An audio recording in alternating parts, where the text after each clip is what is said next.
கிருஷ்ணகிரியில் திமுக மகளிர் அணி நிர்வாகிகளின் ஆலோசனை கூட்டம் நடைபெறுகிறது. இதில் அக்கட்சியின் மகளிர் அணி தலைவர் கனிமொழி கலந்து கொண்டுள்ளார். அதன் நேரலையை பார்க்கலாம். அதில் 25% மானியமாக வழங்கப்படும், 10 லட்சம் ரூபாய் கடனாக வழங்கப்படும். சுய உதவி குழுக்களுக்கு வாங்கின ஏதாவது ஒரு பெண் இங்க இருக்காங்களா?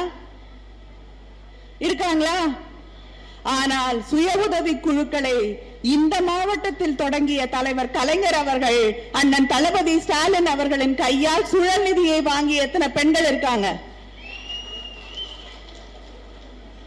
இதுதான் திராவிட முன்னேற்ற கழகம். சொன்னதை செய்யக்கூடிய இயக்கம் திராவிட முன்னேற்ற கழகம், தலைவர் கலைஞர் அவர்கள். அதனாலதான் நாங்க தேர்தல் அறிக்கை எழுதும் பொழுது பல ஊர்களுக்கு போனோம். தேர்தல் அறிக்கை, இந்த தேர்தல் அறிக்கை என்பது தலைவர் கலைஞருடைய தேர்தல் அறிக்கை என்பது நாங்க எழுதின தேர்தல் அறிக்கை இல்ல, நீங்க எழுதின தேர்தல் அறிக்கை. தலைவர் சொன்னாங்க, நீங்க ஒரு இடத்துல உட்கார்ந்து தேர்தல் அறிக்கை எழுத வேண்டாம், மக்களை போய் சந்தியுங்கள். ஒவ்வொரு ஊரா ஒவ்வொரு இடமா போய் அந்த மாவட்டங்களில் இருக்கக்கூடிய மக்களை சந்தியுங்கள். அவர்கள் என்ன கேட்கிறாங்களோ அதை தேர்தல் அறிக்கையாக எழுதுங்கள் என்று அந்த பணியை எங்களுக்கு சொன்னார். மற்றவங்க எல்லாம் ஒரு இடத்துல உட்கார்ந்து தேர்தல் அறிக்கை எழுதுவார்கள். ஆனால் தலைவர் கலைஞர் அவர்கள் மக்கள் சொல்லட்டும், அதை எழுதுங்கள், அதுதான் தேர்தல் அறிக்கை என்று சொன்னார்.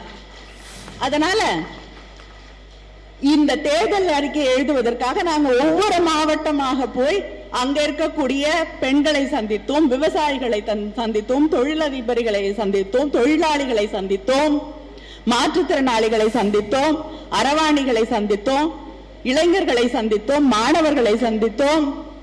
நாங்கள் சந்திக்காத ஒரு துறையை சார்ந்தவர்களே இல்லை என்னும் அளவுக்கு அரசு அதிகாரி, அரசாங்கத்தில் வேலை செய்யக்கூடியவர்களை சந்தித்திருக்கிறோம், ஆசிரியர்களை சந்தித்திருக்கிறோம். அவங்க அத்தனை பேருடைய கருத்தையும் உள்வாங்கிக் கொண்டு நீங்கள் எழுதி கொடுத்தவற்றை நாங்கள் எழுதியிருப்பதுதான் இந்த தேர்தல் அறிக்கை. இதுதான் உண்மையிலேயே மக்களுடைய தேர்தல் அறிக்கை.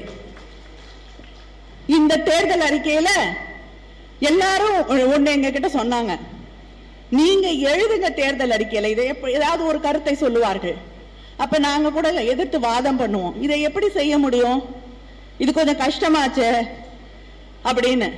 அவங்க எங்களுக்கு பதில் சொல்லுவாங்க, நீங்க எழுதுங்க இந்த தேர்தல் அறிக்கையில, தலைவர் செய்வார், நீ எழுது, அதை தலைவர் செய்வார் என்ற நம்பிக்கையை கொண்டிருக்கக்கூடிய தமிழ்நாட்டு மக்கள் ஒரு தேர்தல் அறிக்கை மேல நம்பிக்கையோடு இருக்கிறார்கள், ஒரு தலைவர் மீது நம்பிக்கையோடு இருக்கிறார்கள் என்றால் அது தலைவர் கலைஞர் அவர்கள் மீதுதான்.